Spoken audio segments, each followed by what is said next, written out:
Okay, so we're going to talk about the beginnings of revolution and reforms in Europe, and we'll look at kind of what that looks like in the 1800s, the early mid 1800s. So the first thing to talk about is a revolution in Greece. And the Greeks revolt against the Ottoman Empire, who controlled this area at the time. And because this era doesn't make a ton of sense, the Greek Revolution is actually led by a Russian general named Alexander Ypsilanti. And Alexander Ypsilanti leads this revolution in order to create independence. So what you have at this time is kind of liberal mercenaries who are cruising around Europe looking to pick these battles in order to push their ideologies and expand liberalism and start these revolutions. And so we see that with the Ypsilanti. Initially, the great powers refused to support this revolution because, if you think back to the Holy Alliance and that creation, they were so terrified of liberalism that they refused to support any revolutionary ideas, even though it was against the Ottomans. And so initially there is no support for the Greeks. They're fighting on their own against this great power, the Ottoman Empire. The problem is that journalism has begun to expand at this time. And so you have a great many journalists who are starting to cover this war, and sympathy begins to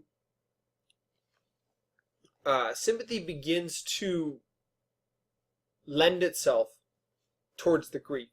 And the public really pushes for support of the Ottoman or the Greek Orthodox culture against Muslim Turks. And part of that is this weird obsession with, well, maybe not weird, but this obsession with Greek cultural history. Part of it is this desire to see the Muslims defeated because of a fear of Muslim culture. So that's what we've got going on. So eventually Great Britain, France, and Russia bow to public pressure and overtly support the Greek revolution, which in the end the Greeks win their independence, but their state collapses not too long after. But they win their independence for a time, so that's important. In Great Britain, reforms begin to take place. And so it's worth noting that Great Britain at this time, the early 1800s, is still largely, although we talk about industrialization, is still largely dominated by the land-owning aristocracy.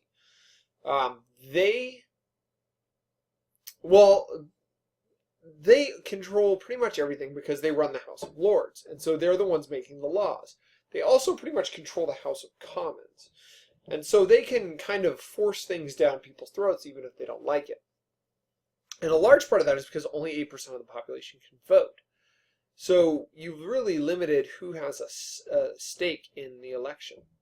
And so, although basic civil rights are granted, the social class structure still is important, and the aristocracy could block any attempts at major reform pretty easily, again, because they controlled and dominated the legislative branches. And one of the ways that this manifests itself is through something called the Corn Laws. And the Corn Laws regulate foreign grain trade. So they basically say that, and it's revised after 1815, or in 1815, because at this point Napoleon's been defeated. And what the Corn Laws say is that the British cannot import any grain unless the price of homemade grain reaches absurdly high levels. Basically, it would never reach that high. And the reason why they would do this is that allows then the land-owning aristocracy, who is in power, to sell their grain for these higher prices. And this prevents cheap grain from Russia, Ukraine, anywhere else on the continent, from flooding the British market. Britain is not known for having good farmland. Europe is. And so this, in theory, this cheap grain would go into Britain and hurt the aristocracy because it would make them less wealthy. So they passed this law that says we cannot bring any in unless it becomes almost too expensive for people to eat and to live. And then we can bring things in. Naturally, people are upset about this. And there are a series of other repressive laws that are passed, and in response to these repressive laws, there are protests held all throughout Europe. And one of the most famous ones occurs at St. Peter's Field. And at St. Peter's Field, you have this very peaceful protest occurring against these repressive laws, against the corn laws, against various other laws that are passed. And this protest is eventually broken up by an attack by the British cavalry that breaks up the peaceful protest by killing a number of people. And so this is mockingly called in the journals the Battle of Peterloo. It's mocking Waterloo as Napoleon's last defeat, but it's jokingly called the Battle of Peterloo, in which these protesters who are pushing for an end to repressive laws are mercilessly slaughtered by the British cavalry. So following this Battle of Peterloo and a number of events in Britain, we begin to see reforms take place. And one of those is the Reform Bill of 1832. And one of the biggest result of this, perhaps, is that suddenly the House of Commons becomes the most important legislative body because they are able to expand the number of people in the House of Commons, which gives them voting power over the House of Lords. And they can always threaten the House of Lords by increasing that number even further, thus allowing them to become the most important lawmaking body. They redistrict a little bit, allowing industrial areas of the country to gain more representation. And they increase voting rights for some people. We get up to about 12% of men at this point for 1832. It takes a while for it to get better. 1846, the Corn Laws are repealed, which then allows for cheaper grain to come in, which allows kind of for better standard of living for people, but also takes away the power of the aristocracy. So we see the weakening of the upper class and the landed aristocracy, the gentry, farmers and gentry nobility. And then in 1847, we see something passed called the 10 Hours Act, which limits the workday for women and children in a factory to 10 hours.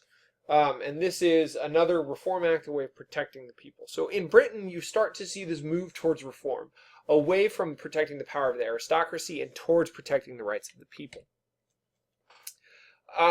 The difference, I guess, while they try to reform in Britain, they try to kill everybody in Ireland. So what we find is that the population of Ireland had been growing pretty significantly. But as it had grown, the British had not transferred any of their reforms to Ireland, and thus they kept kind of the Irish people in a state of basically semi-serfdom. And this is important and problematic because when things go south, the Irish don't really have much of a choice to help or protect themselves. So for what we find happening is a potato famine hits Ireland in the 1840s. And as this is happening, it's a potato blight. So the potatoes are essentially just rotting in the ground. So when they're pulled up, there's basically nothing there. And the potatoes are the food of the poor. It's a staple crop for Ireland. And as this is happening, the British send little to no aid. They send almost nothing to support the Irish.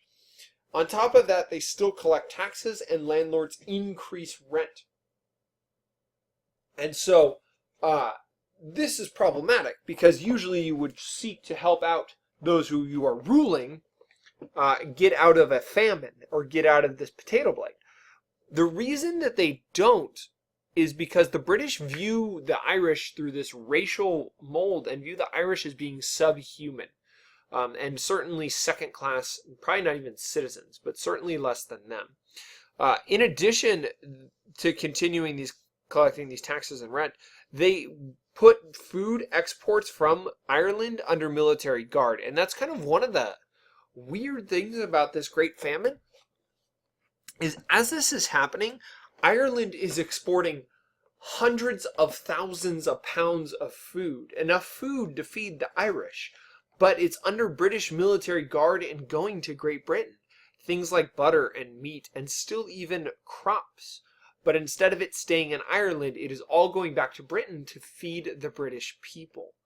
And the result of this is just devastating. The Great Famine crushes Ireland. You see 1 million people immigrate and you see over 1.5 million people die in the 1940s. You also see this huge drop in birth rates due to malnutrition, fear, and just general hatred. And the results is that we see, while population in Europe is growing for everybody else, it just drops precipitously for the Irish, from 8 million in 1840 to 4.4 million in 1911. And you lose almost half your population in 70 years. That's a staggering number. That number should be going up, but isn't. And so this is a problematic time for Ireland, this Great Famine. And it is certainly, it happened because of bad crops, but it's exacerbated by bad policies from the British. So although the British are reforming in England, they are leaving Ireland out to dry. Meanwhile, in France, not surprisingly, there is continued chaos. So we had the big French Revolution, but then we have another French Revolution of 1830. And to get there, we have to look a little bit back at France. So Louis XVIII takes over after Napoleon, and he is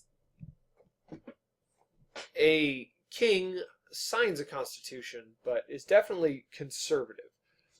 He severely restricts voting rights, so there is some limited democracy, but those voting rights are basically constrained to wealthy businessmen and lawyers, people who are newly wealthy, who discovered their wealth during the French Revolution. And Louis XVIII is totally cool with that. But then he dies, and he's replaced by Charles X. And Charles X is not down with that. Charles X is very much a conservative. And so his goal is to replace all of these voters and liberal institutions with a return to the proper order of things as he would have seen it, with a king with the nobility on top. And so he tries to reestablish this old order of France. Naturally, there is kind of a pushback against him. So in order to try to garner some support, he decides he's going to start a war with Algeria. Nothing will galvanize the population and spur on nationalism more than a quick war. So he starts this war, and initially it goes very well. And then the problem is they run into this Algerian problem, which they'll face time and time again, and that is the Algerians don't like the French, and they don't want to be ruled by the French. They're very much different culturally. They're from different kind of worlds, and they have different expectations. And so there's this massive revolt amongst the Algerians and this resistance movement that lasts for a long time. And so eventually they're able to put that down. But in the middle of all of that, Charles X tries to use his initial success as a way to gain absolute power. He is pushed back by this new wealth, those bankers, those people who gained power during the French Revolution and thereafter.